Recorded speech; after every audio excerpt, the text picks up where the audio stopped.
এটা শুধু স্লোগান নয়, সব সমস্যার সমাধান দিতে পারে আল কোরআন। এটা শুধু স্লোগান নয়, এটাই বাস্তবতা, এটাই বাস্তব সত্য। আয়াতুল কুরসির মধ্যে রয়েছে একটি জটিল সমস্যার সমাধান, যাকে সহজ কথায় বলা যায় গদি সমস্যার সমাধান। কুরসি মানে হলো গদি। আজকাল গদি নিয়ে কি হচ্ছে টের পাচ্ছে না ভাই? এই গদি নিয়ে টানাটানি হচ্ছে পৃথিবীর সর্বত্র। সার্বভৌমত্বের মালিক কে হবে?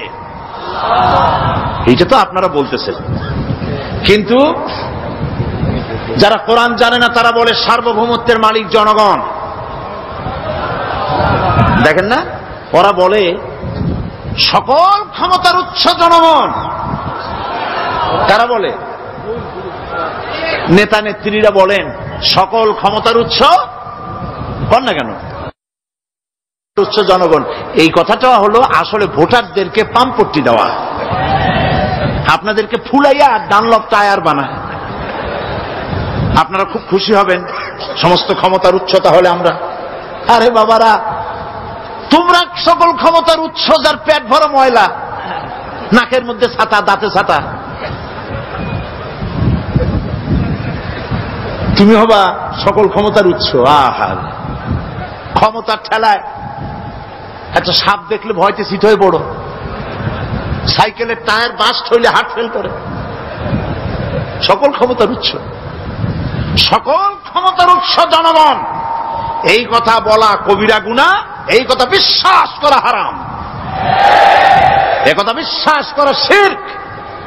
কারণ সকল ক্ষমতার উৎস জনগণ এই কথা যদি বলা হয় তাহলে কোরআনে কারীমের সাথে কন্ট্রাডিকশন হয়, সাংঘর্ষিক। আল্লাহ পাক কি বলেছেন? আল্লাহ পাক বলেছেন আন্নাল কুওয়াতা লিল্লাহি জামিআ।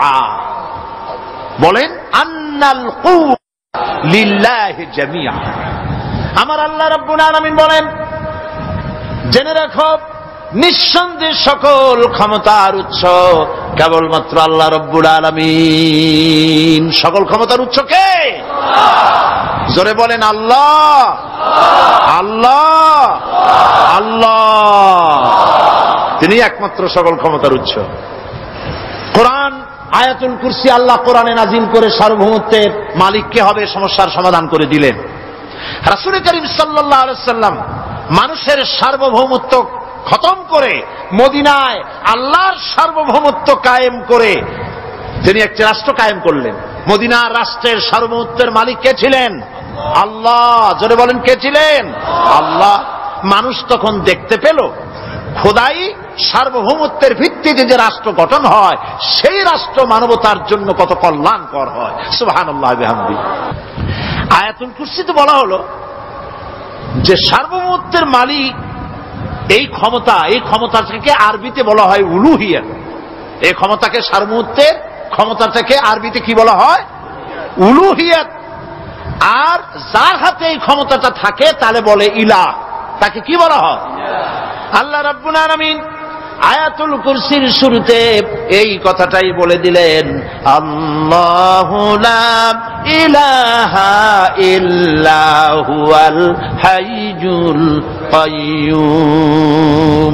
আল্লাহ হচ্ছেন তিনি যিনি ছাড়া কোনো ইলাহা নাই।